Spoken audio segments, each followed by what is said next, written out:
Well, let's speak with Abayomi Azikwe. He is a public affairs analyst based in the U.S. Thank you very much for joining the program at this time. What do you make of Thursday's proceedings at the House in the U.S.? Of course, we see the Republicans, staunchly supporting the president. No one from the party voted in Thursday's proceeding.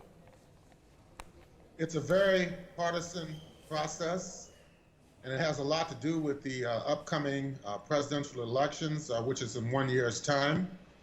There's been a lot of criticism of the president ever since he won the election in 2016 and took office in January of 2017.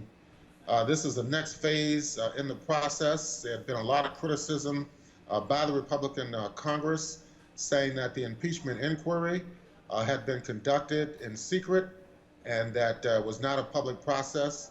So this makes it more public.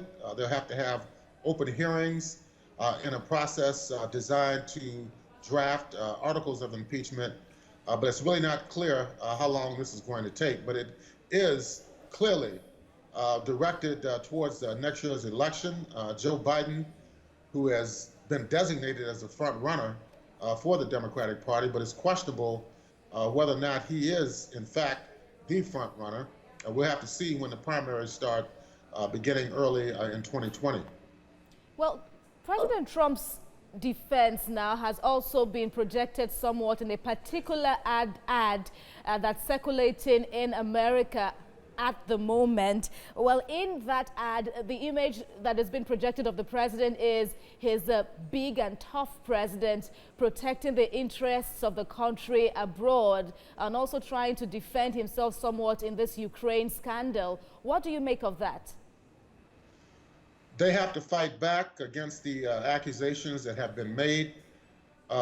President Trump did release the transcript of the conversation between Ukrainian President Zelensky and himself. He claims it shows no quid pro quo.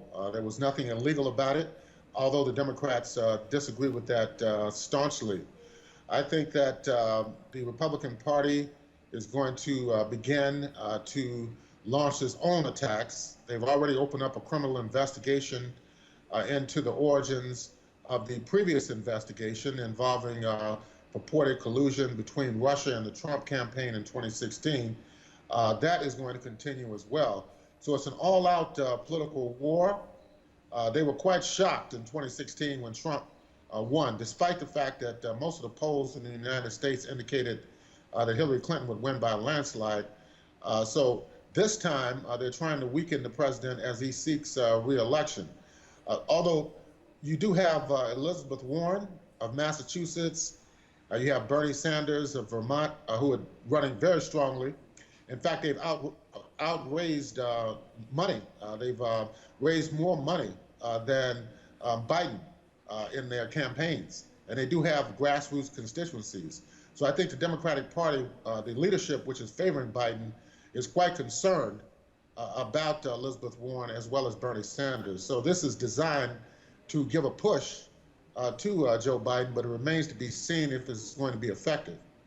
All right. All of this has to do with the 2020 presidential election, which President Trump is obviously seeking re-election.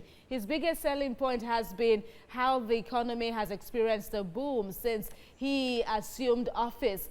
Do you share these views as well?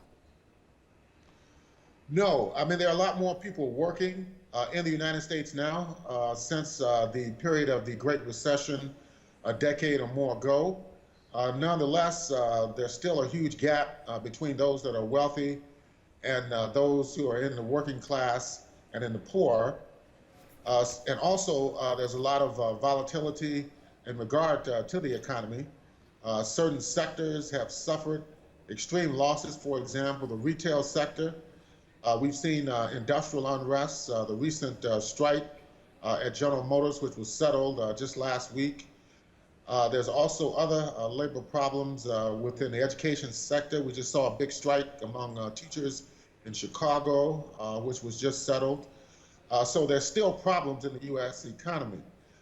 He can only hope that by November of next year, that the United States does not fall into another recession, even though it has been predicted that there is a strong possibility of another recession.